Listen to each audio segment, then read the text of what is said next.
Okay, here we go. This bag here, this duffel, I've got my outfits. And I've packed some outfits for the beach wear, or not beach. Well, yeah, maybe I'll be on a beach. But, waterside laying around, shorts and open shirts and stuff like that. And then, oh, by the way, I'm barefoot. uh, and then, you know, uh, and then I packed some stuff that I can wear, around the buffet and the more casual food and casual events. And then I also packed one pair of black slacks, one, proper dinner jacket, and an ascot that would go with it. And just in case, I don't know if I'll need it, but I brought it anyway. And the evening shoes I'm wearing are appropriate for that, cocktail evening wear, but it's not exactly formal. I mean, I'm not going on the Titanic, so I'm not up for, tuxedo wear. I don't think a lot of people do that too much anymore anyway, unless there's, uh, unless it's really, ceremonial. Okay, so, and then in the backpack,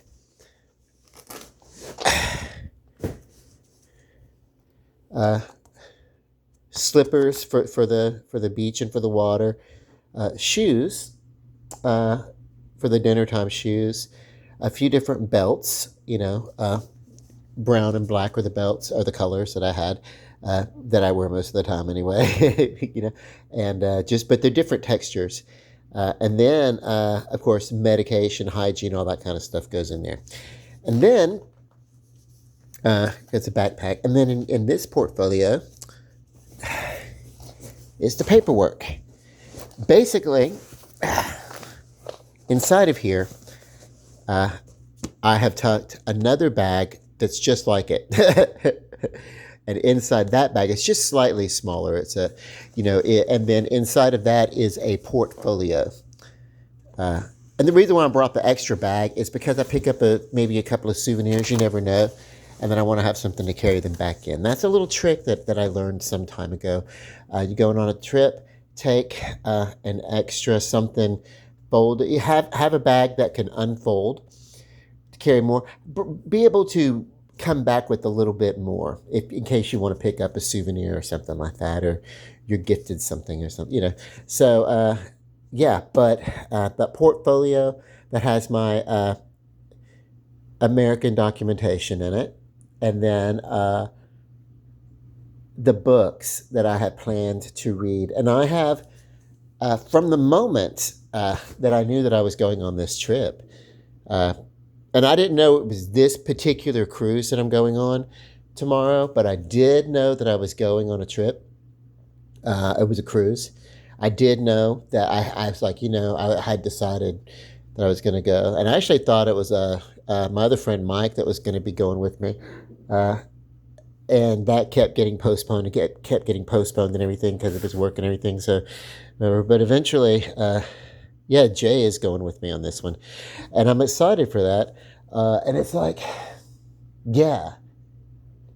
And Jay's been before and everything like that. He's done a few of these, and yeah. At first, he was going to see if his friend, the doctor, could go with us, and but I don't think he. Yeah, whatever. And then it was like, uh, then Mike wasn't going to be able to go, and I wasn't sure which one. And then,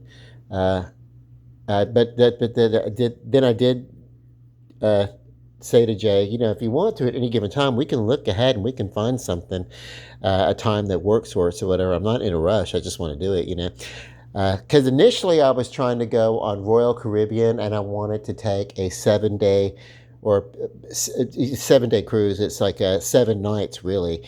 When they say 7 days, you actually count the nights. I think on Royal Caribbean they count the nights. 7 nights and an eighth morning. Because I wanted to do this big, huge go around and see everything, some of Jamaica, some of Belize, some of Mexico, but cooler heads always do prevail, and it's cooler. It's more affordable to take a cruise,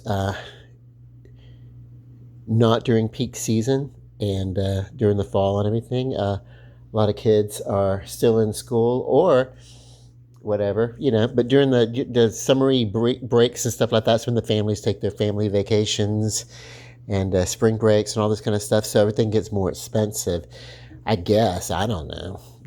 That's the way I figure it. I have no idea why the price. But I will say that, yeah, I've seen, this month, every cruise from the past few weekends, they've had to be rerouted or rescheduled and stuff like that on Carnival Cruise, except for this one. This is the one that didn't have that so far.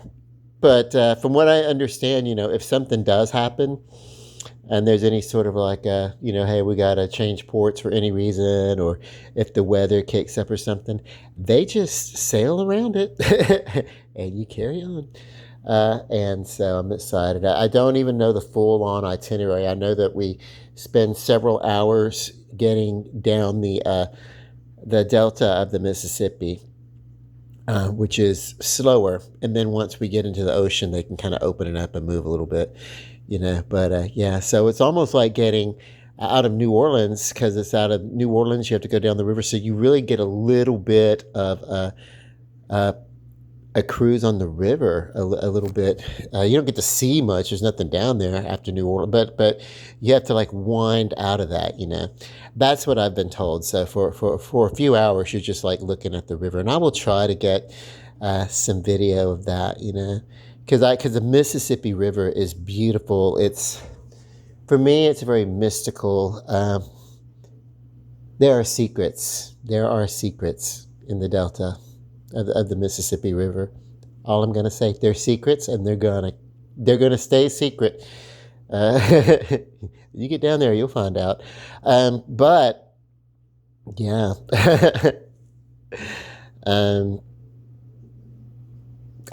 I've written a poem about it that's going to be in my book that I'm gonna yeah, this is cool.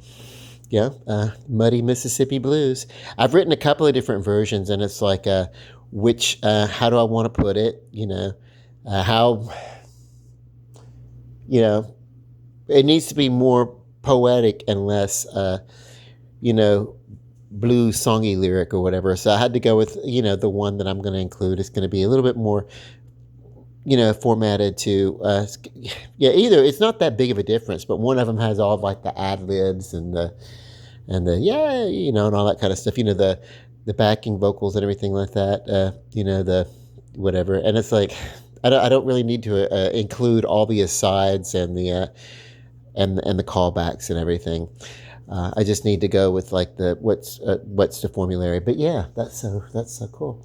So this book, this poetry, it really is. It's not autobiographical. A lot of it is like I'll have characters and I'll imagine them in my mind, and I'll write poems about the characters that I imagine. So, they're character studies, basically, a lot of these poems. And then maybe there's a little bit that's autobiographical in it, but I challenge any writer of fiction, any form of fiction, to not say that you don't draw from the emotion of the happenings in your life. If you're not drawing from the events in your life, if you're not telling autobiographical things that happen in your life, you definitely are drawing from the emotion of the events that happen in your life. Like Stephen King wrote Pet Sematary. He wrote a lot of things, but Pet Sematary. And Pet Sematary started from, he did have a young son. Well, they're grown now, and they're writers. I think Owen King or something like that, whatever. So anyway, I think, Black Phone was one of his, the Black Phone. Anyway, but I think I got that right. I may not, but I do know that one of his sons was running into the road where heavy traffic was, and that scared the hell out of Stephen King, and Of course, the kid did not get hit in the traffic or anything like that. He got saved, but that moment got like, oh my God, what would have happened? And then you spin off this whole monkey's paw story of what happens uh, when your little baby boy dies and you bring him back to life. He doesn't come back. He comes back as unnatural and evil, and yeah. And read the novel. The novel is different than the movie, in the respect that here's where it's different. Gage, the little boy that comes back in the novel, he comes back as a very angry little. He's not speaking in a little child's voice. He's speaking from beyond. He's like in an adult monstrous voice, and he's shouting profanities that would give Regan MacNeil from The Exorcist a good run in a category for most profane language uttered by children. It's and if they had done that in the movie, it would have been truer to the but instead they gave the resurrected Gage they gave him like a cutesy baby voice.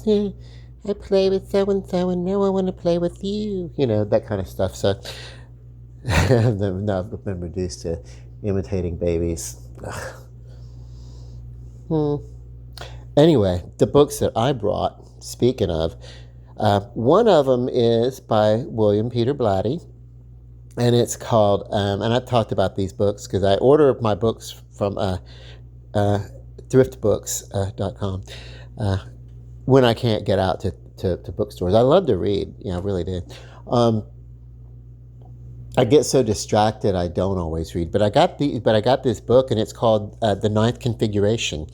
And in that movie, and also in the book, there's a scene where Chris MacNeil is having the dinner party as a community relations for the neighborhood in which they're there, and they're kind of like, disrupting the flow of their lives so they can film this, movie set at Georgetown University or whatever. And one of the guests is an astronaut, and that's the guy that Regan looks to and says, "You're going to die up there," And so the ninth configuration, he carries on. This is his event where he goes to go to a mission in outer space, but basically has a freak out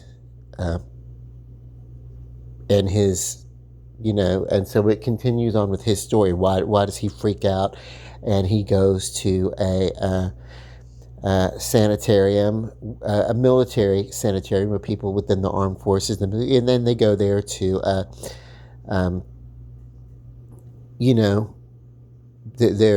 they've lost their minds. They're Sectioned 8, and so they're getting cared for in the military. And are they faking it? Or are they not faking it? That's what they're to be determined. And we kind of picked that story up, and it's a great big, like Shutter Island type twist to it. I've already spoiled the movie. I've seen the movie. There is a movie, The Ninth Configuration. I've watched it. Stacy Keach is in it. It's actually a really great movie. One thing about it, even though this carries on heavy in The Ninth Configuration, talks heavily about faith, because that's what these novels are about. They're not horror movies. The Exorcist was not meant to be a horror movie. The Exorcist or a horror story or whatever. It was meant to be scary and everything, but the whole thing about it was the mystery of faith, the beauty of faith. That's why the mother was an atheist, and in the book kind of dabbled a little bit, or had a friend that dabbled a little bit in the mysticism of it. And the people that were that Chris McNeil in The Exorcist uh, was written after, because Reagan's not the main character, and of course the exorcists, the two exorcists, they are the, Father Karras, but the other person is Chris McNeil, the mother. And what happens here is that her character is kind of based loosely on uh, two actresses. One was oh my God, Shirley MacLaine. Shirley MacLaine, who almost got cast in that role, but she did an exorcism movie the year before and didn't want to do two back to back. She did The Possession of Joel Delaney, uh, and then so she didn't, she was offered the role. She turned it down. And then the other actress was Elke Sommer. That is the German actress who came to and singer and model and really great, and came and did a lot of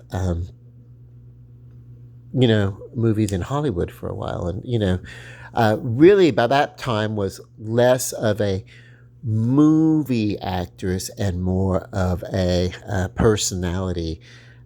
Maybe she'd gotten C-listed by that time. You can find more about her in a movie called Hollywood Ghost Stories, because she and her husband lived in.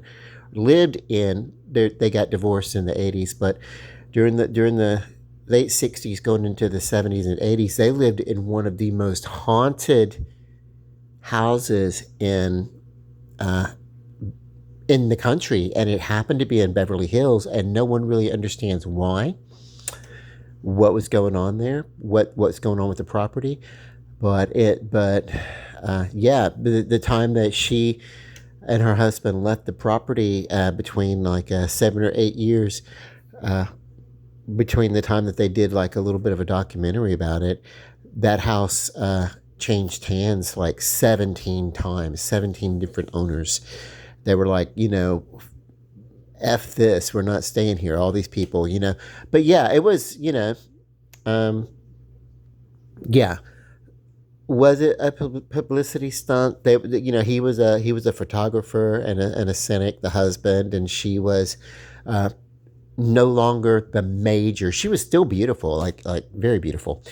But oh yeah, they lived in the 60s and 70s, one of the most haunted houses in the country. As a matter of fact, the occurrences that happen in that house inspire so many of the stories that you would see in Hollywood. Poltergeist, with the chairs moving around, that was inspired because this was the main activity that happened in that home. And I forget the husband's name, but Elke Sommer. It was the dining room area that there was a lot of activity, and there were psychics that would come into the home.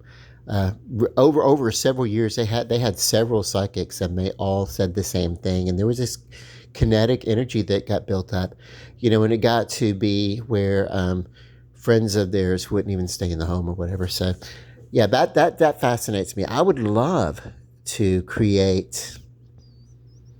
You can't use someone's life story or something like that, but I would love to really get more into that, and I would love to see that made into a movie, because it's probably more real than the Amityville Horror. There was probably some stuff going on there, but they really slammed that and Hollywooded it up. And the Ed and Lorraine Warren, the Conjuring universes, they definitely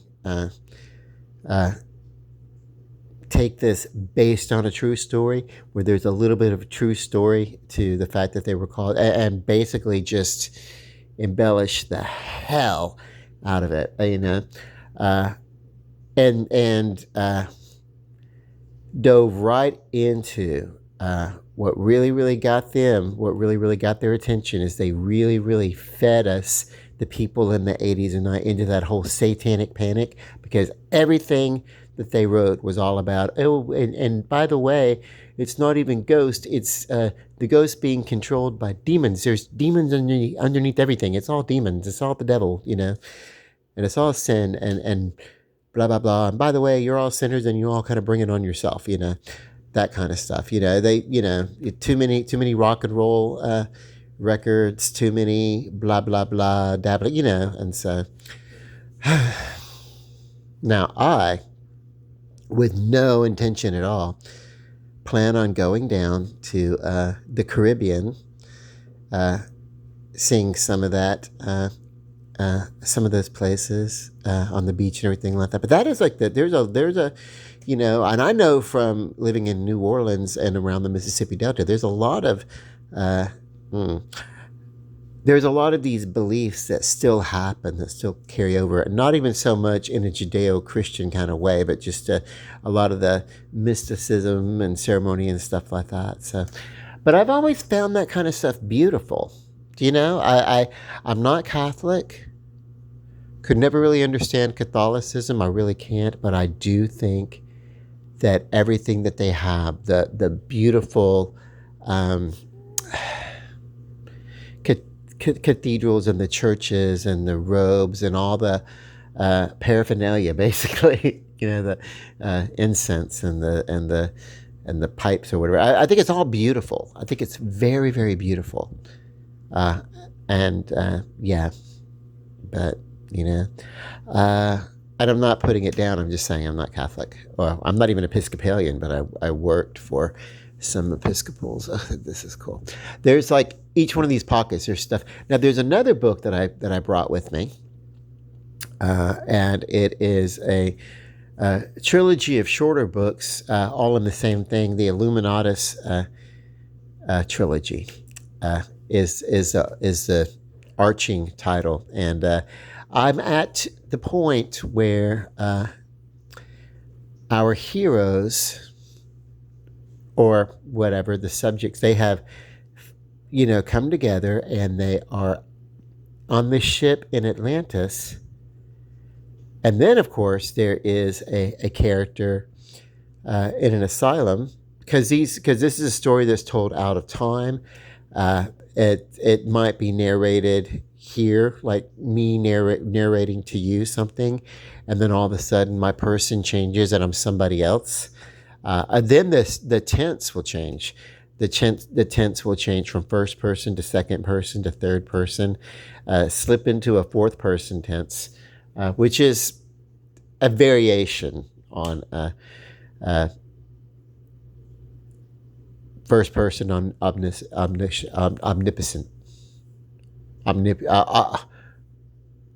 Omniscient. God, I gotta work on I need to get these words in front of me so that when I'm saying them, I can say them correctly and sound like I know what I'm talking about.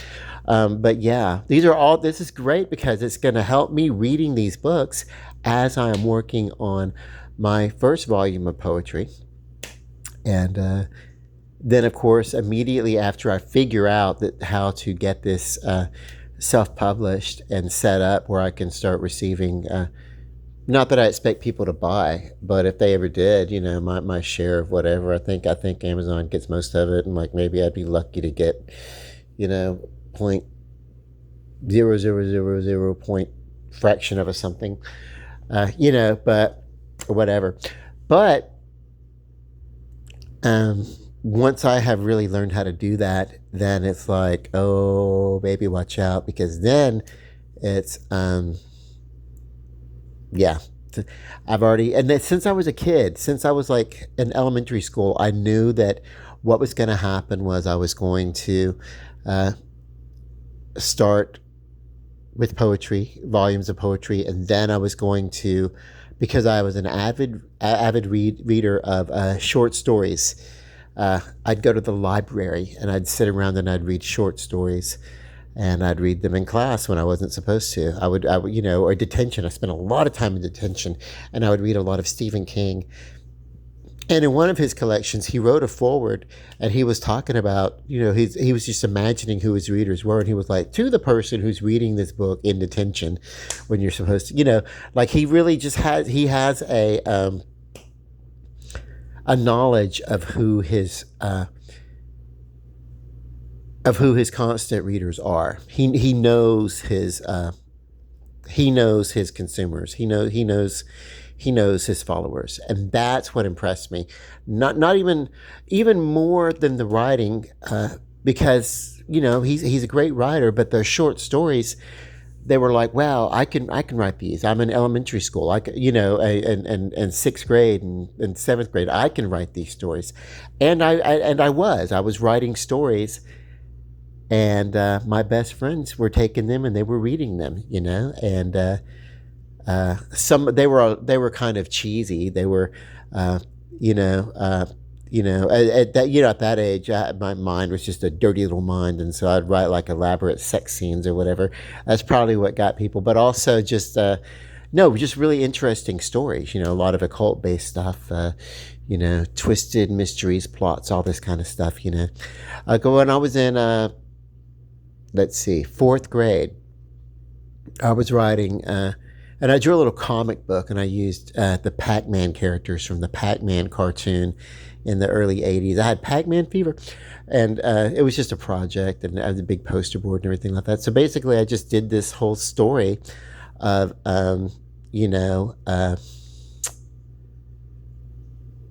this big espionage panel by panel of the ghost monsters and this little man that kind of controlled them, that they were agents for this one guy, just like in the cartoon or whatever. There was a big bad. He wasn't in the video games, but he was, but whatever. And he had this thing, and so the Pac-Man and the wife Pepper and the little baby Pac baby and whatever, they had to kind of an espionage kind of thing and kind of sneak in and find whatever.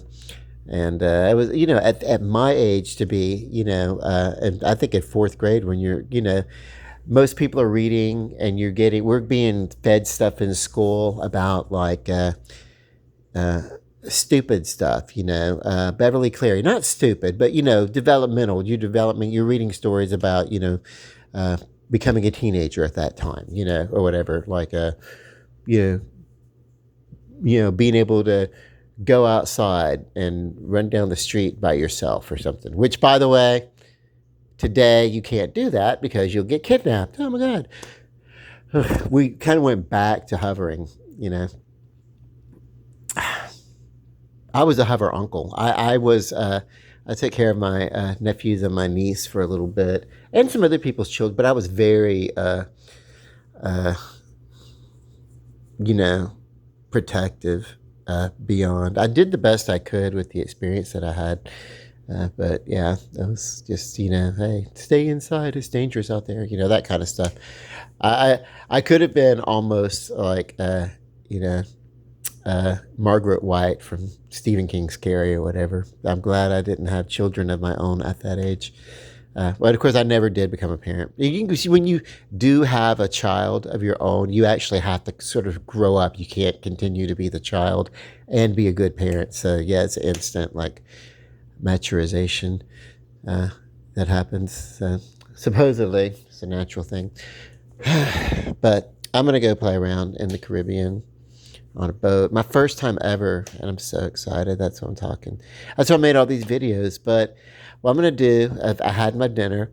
I'm gonna go draw a bath, soak in the tub for several hours, get some mellow out, and then I'm gonna take a nice nap, and then I don't want to sleep too much because I want to get down there, and then I'm going to spend the day, and I want to really get my excitement on, and then I want to be able to sleep at night because I'm going to have like a cabin mate, and I don't want to wake him up with my comings and goings and stuff like that, So, yeah.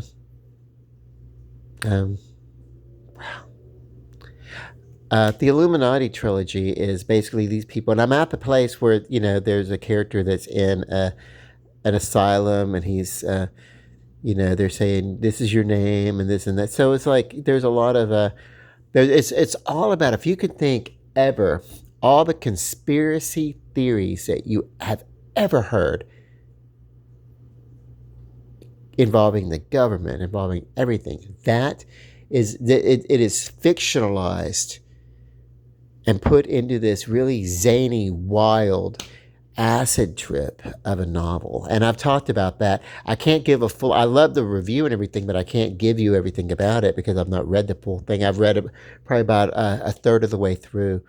And I mean, like these people get together on this boat, and it's a submarine, and they are in league with a dolphin, an intelligent dolphin named Howard, who can communicate with the boat, and the boat that they're in translates what the dolphin is saying, and the dolphin, of course, communicates in poetry and rhyme and everything. But they're all about the dolphin fight song and everything like that, and they're going after the they're trying to beat the Illuminati to Atlantis, at this point to steal the gold from the lost city of Atlantis, some mythological stuff, right? Before the Illuminati gets there, and of course, they get beat to the punch. But this whole thing it's far out. Let me tell you. So it's a trip. The Illuminati trilogy, and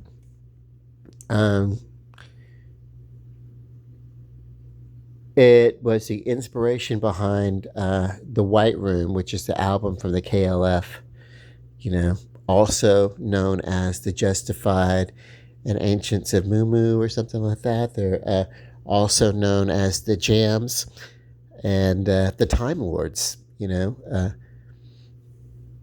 So when they did a song, Doctoring the TARDIS, Ziggy played Doctoring the TARDIS. Hey, it's Tommy Lee from Motley Crue, and you can listen to all of our songs on demand on Amazon. I didn't ask to listen to Motley Crue. Amazon Music Unlimited on this Echo Dot is $5.99 a month until you cancel. No. Terms in the Alexa app. Should I sign you up and play Dr. Feelgood? No. And watch this. Ziggy played Doctoring the Time Lords by... wait. Played... It's a station based on the Time Lords' Last Stand by Murray Gold. Oh my God. Ziggy, play Doctoring the TARDIS by the Time Lords. Here's a station based on Doctoring the TARDIS by the Time Lords. Let's see if I can find this song for you. Ziggy, what song is this? This is America. What Time is Love? Explicit by the KLF. Same band, different title. They were trying to expose a lot of over controlling just everything, the media being controlled by everything and censored all over the whole world. Ziggy, Skip, that's their story. When they left the industry, here we go, Doctoring the TARDIS. Anyway, what they did was they went around and when they left, I think they burned like 1 million English pounds, English currency. I can't really play the whole song. I'll get censored, but this goes all the way back to the 80s. Okay, Ziggy, pause. Ziggy, pause. They get on me so much if I they'll like censor this whole thing, and I would have talked for over half an hour for nothing, and I'd be like,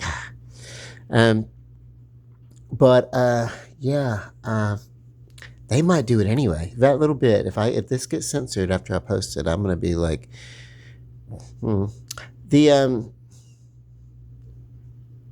the singer from the other night, Clara Ann, the blonde or whatever her name was, I forget her name off the top of my head, but she did a version of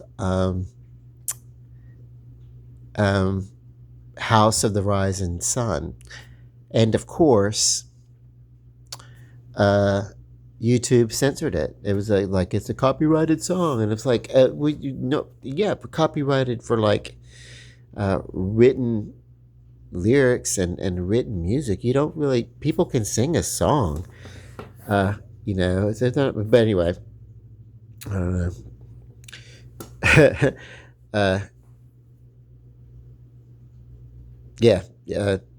It's apparently that song for some reason is owned and copyrighted and everything, but The lyrics go back further than any recorded version. The lyrics are older than that, and the melody goes way back. The melody is, Greensleeves. It goes in Greensleeves. The melody is older even than Greensleeves. So it's with some augmentation and variation and everything like that. It's just so why would you even censor something that oh well.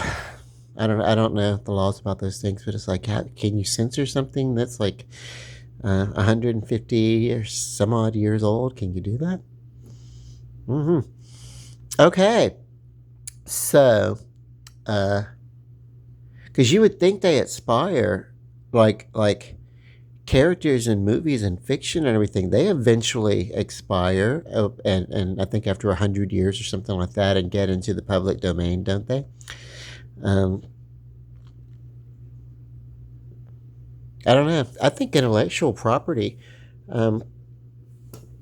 you should be able to, for as long as there's an interest in keeping it privately owned, you should be able to do that. I want to respect that, but I really think, I don't know. It's weird, copywriting laws, but yeah. But this book inspired the band and that particular song, and see if you remember this one.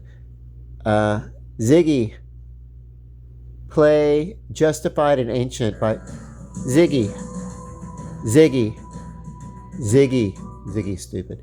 Ziggy, play Justified and Ancient. I'm not quite sure how to help you with that. Ziggy, play Justified and Ancient by the KLF. Play the music you want whenever you want. God. With Amazon Music Unlimited on this Echo Dot. It's $5.99 a month until you cancel. Terms in the Alexa app. I'm going to unplug Should I him. sign you up and play Justified and Ancient? Yes. Okay. I'm reviewing your payment information to start your Oh, my God.